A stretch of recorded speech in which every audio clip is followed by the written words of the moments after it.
Did you see the entrance? Did you? I promised I'd give up smoking. No chance of that. We are but 48 hours away from not just another election after 27 years of devolved power in Wales. And far be it from me, as a Southern Englander, to come and tell you what's going wrong. But frankly, under 27 years of bad government, Wales has become a basket case. There's no doubt about it. Poorly led, idiotic policies. And this is after 9 weeks on the road. And I've travelled the length and breadth of the United Kingdom. I've even been as far north as the Shetland Islands, which is nearer Norway than Scotland. And this is like, campaign stop number 75 or whatever it is. But this is the last big speech that I'm going to give in this campaign. So, as you can see, as I can see, I've saved the best till last, haven't I?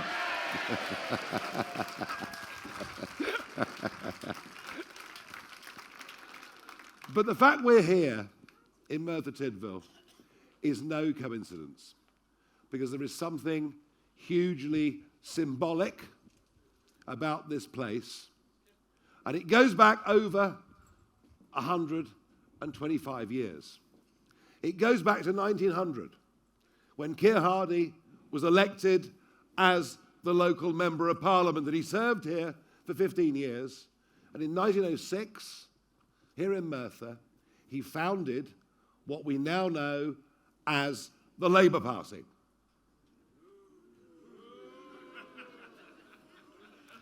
The party that was in those days patriotic. Is it today? No. The party that stood for people who got up in the morning and went to work and paid their taxes and obeyed the law and looked after their family. And what is it now? Party of illegal immigrants. I'm coming to that. Stop preempting me. Don't worry, that'll get a mention. No, it's not the party of workers anymore, is it? It's not the party of Alarm Clock Wales or Alarm Clock Britain. It's the party of those who would rather not get up in the morning and live off the taxes paid by everybody else, who in many cases are working longer hours and harder and being taxed more than at any point in their lives. This is not a Labour Party, it's a welfare party.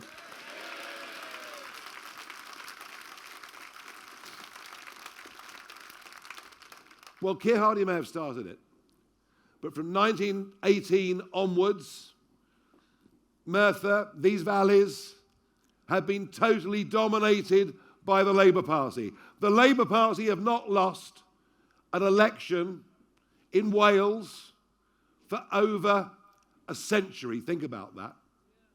Think about that.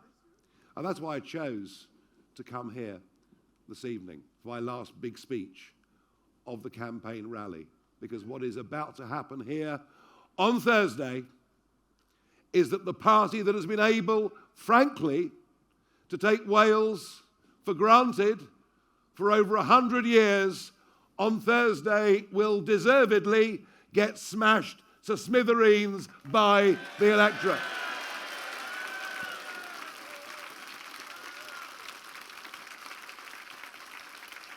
And boy, don't they deserve it.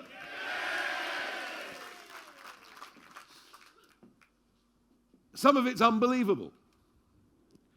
20-mile-per-hour speed limits in little villages at 2 o'clock in the morning. It's all got to go. It's all got to go. And the insane, the absolutely insane addiction to the cult of net zero. Oh yes, oh yes, oh yes, oh yes. We must all bow down, because if Welsh farmers, you're trouble, you are. If Welsh farmers have fewer cows, we'll save the planet, won't we? Have you ever heard such a lot of old cock in the whole of your lives? I mean, the Chinese can build 80 new coal-fired power stations every year, but a few cow farts could be the end of civilization.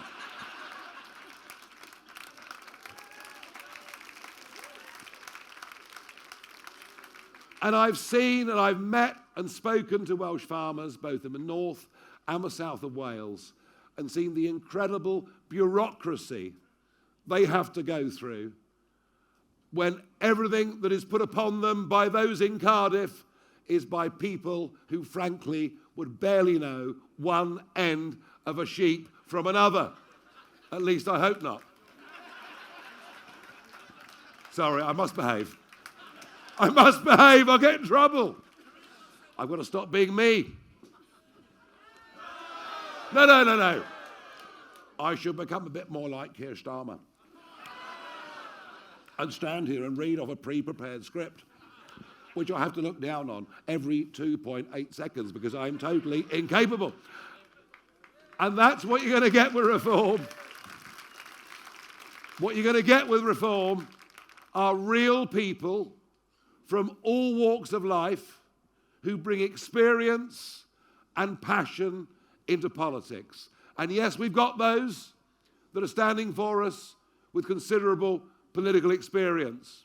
But many of our candidates have never been involved in politics before.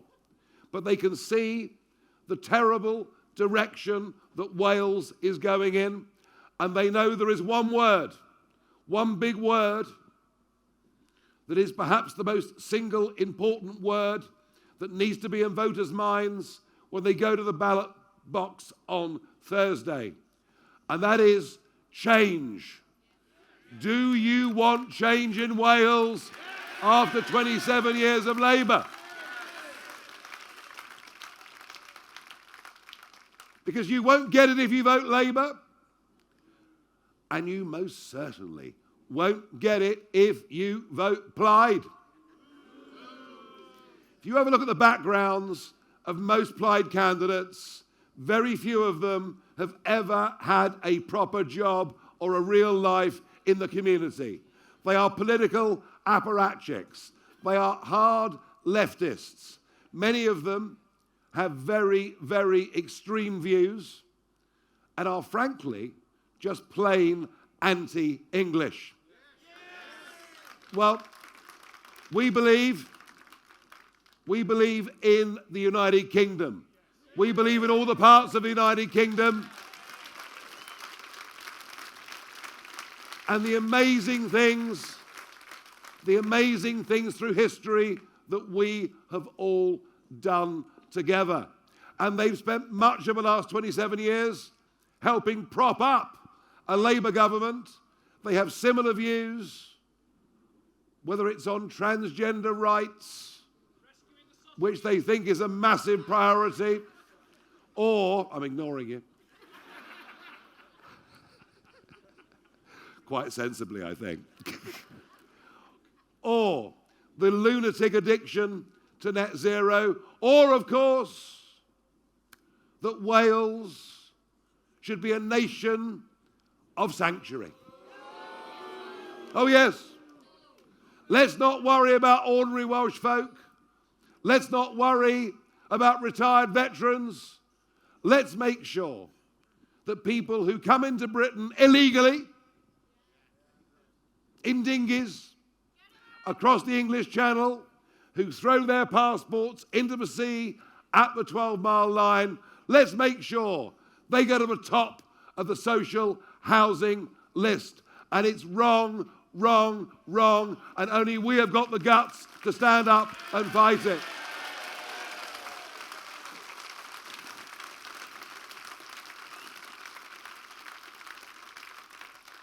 Five years ago, I went out repeatedly into the English Channel, and I filmed the boats, and I posted it on Facebook and YouTube and everywhere else, and I predicted there would be an invasion because nobody was being deported.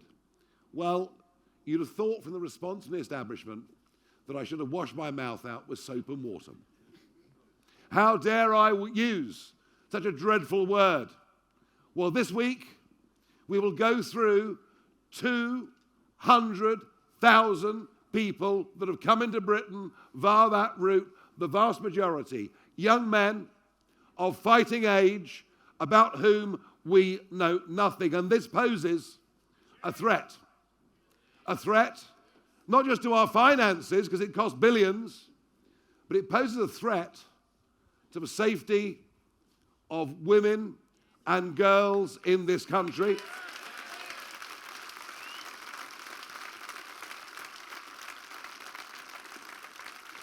And I have it on good authority, I have it on very good authority, that the Iranian regime is now smuggling their young operatives into Britain. It poses a threat to national security. We are literally letting terrorists into our country, and it's just not good enough.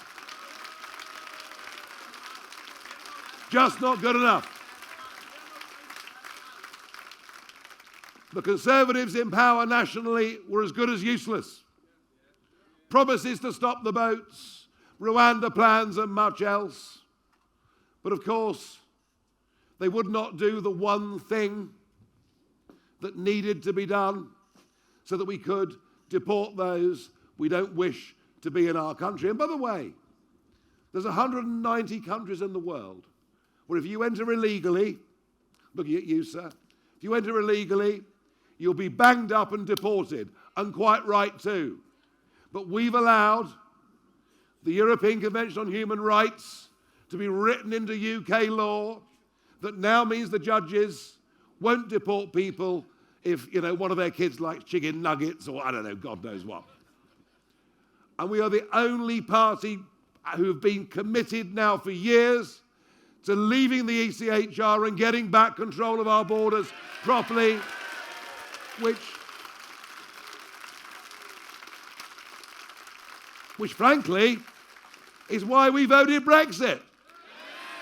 We voted Brexit to take back control of our lives. We voted Brexit to free up small businesses from crazy regulations.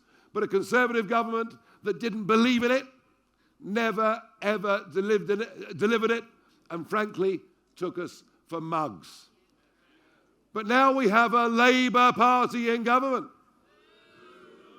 with, I genuinely believe, the worst, the most indecisive, the most hopeless, and above all, the most unpatriotic Prime Minister we've ever had in any of our lifetimes.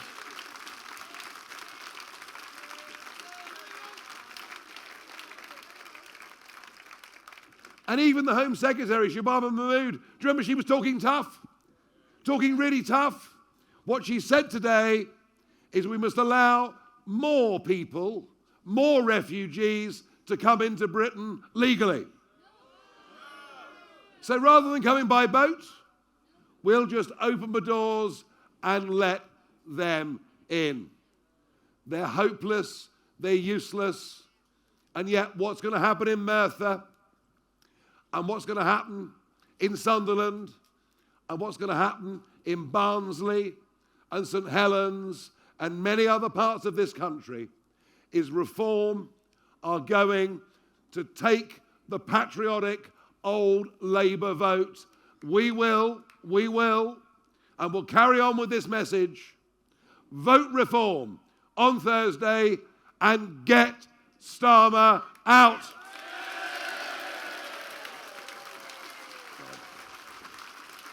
I'd like a bit of audience participation.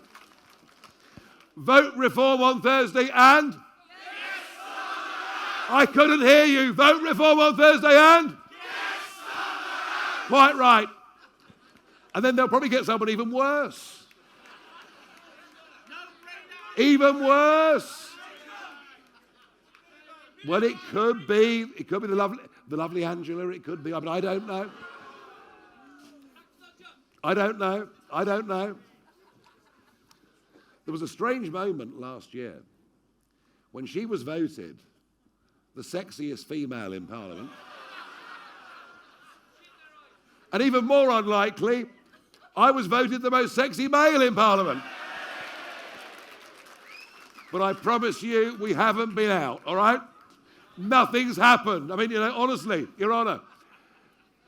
No, getting rid of Starmer will begin the descending spiral of this government, the realisation that our economy is broken, that the country is frankly bankrupt, and will precipitate an earlier general election. And I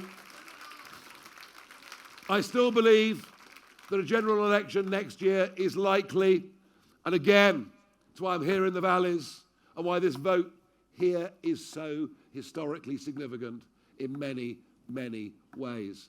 And we have to. I mean, haven't we learned? Doesn't the Iran crisis teach us that we need to be self-sufficient in energy in our own country? They say there could be a shortage of jet fuel in the summer. We've got 10 billion barrels of natural gas and oil untapped in our nation. We should be producing it. We should be refining it here. There should be no shortages. We should be an exporter. Rather than covering your beautiful hills in these vile wind turbines, which I can't stand. Or covering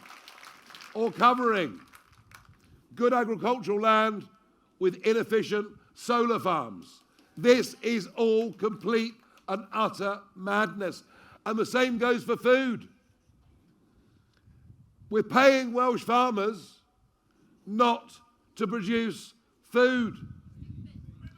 Well, what we're going to do is turn this around and incentivise Welsh farmers to produce as much food as they possibly can and get the financial reward for doing so.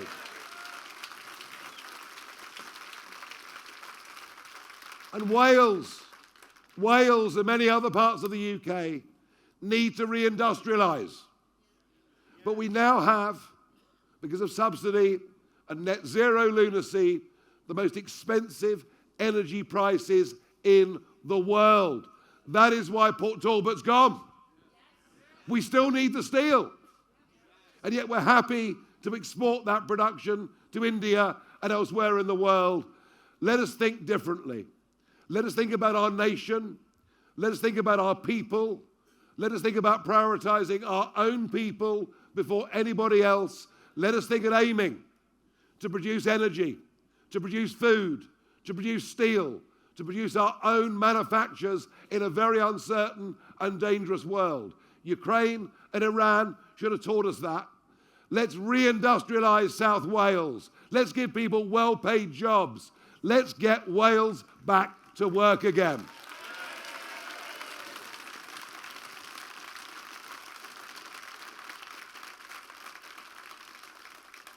Now, the opinion polls will tell you that Plaid are in the lead. Just as, what was that word? I agree with it, but I'm not going to repeat it up here. Spheroids, that's it. Yep, got it. They'll tell you Plaid's in the lead. Just as they told us that Remain would win the referendum. Don't believe what you're being told. Because the key to success for us here on Thursday is very simple.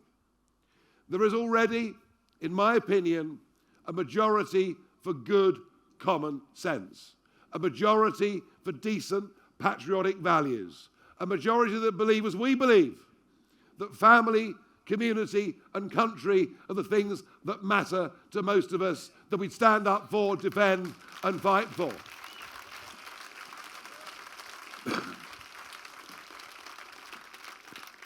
A majority that are not ashamed to say that everything about this country was based on Judeo-Christian principles, and we're not going to back down from it. We're not going to have it. We'll tolerate all other religions, but under our way of life and our laws, and not be dictated to by others that we should change. Never, ever, ever should we accept that. Never.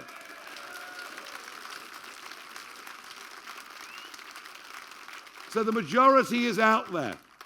It exists.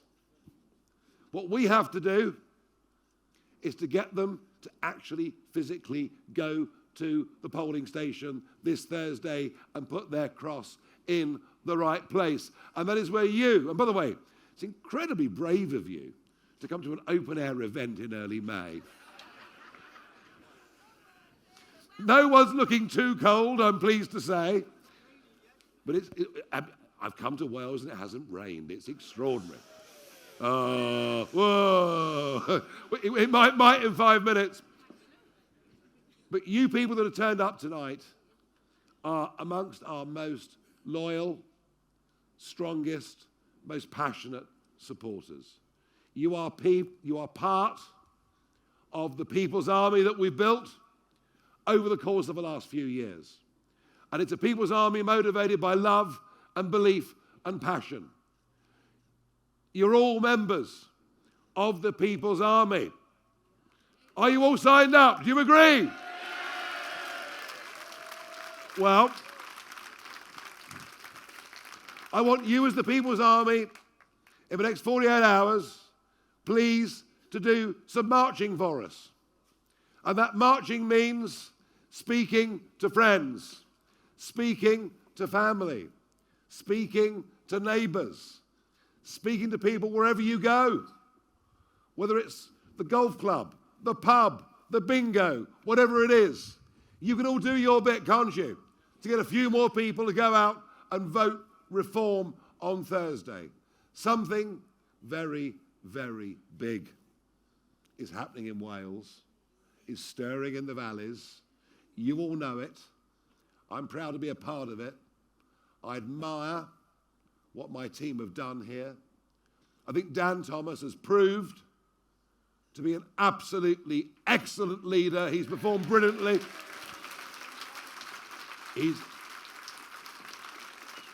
He's done so well on those television debates. Although he doesn't like me saying he wasn't up against much, but never mind. Well, I can't give him too much praise, can I? But no, he's done a brilliant job. He'd be a very, very capable First Minister.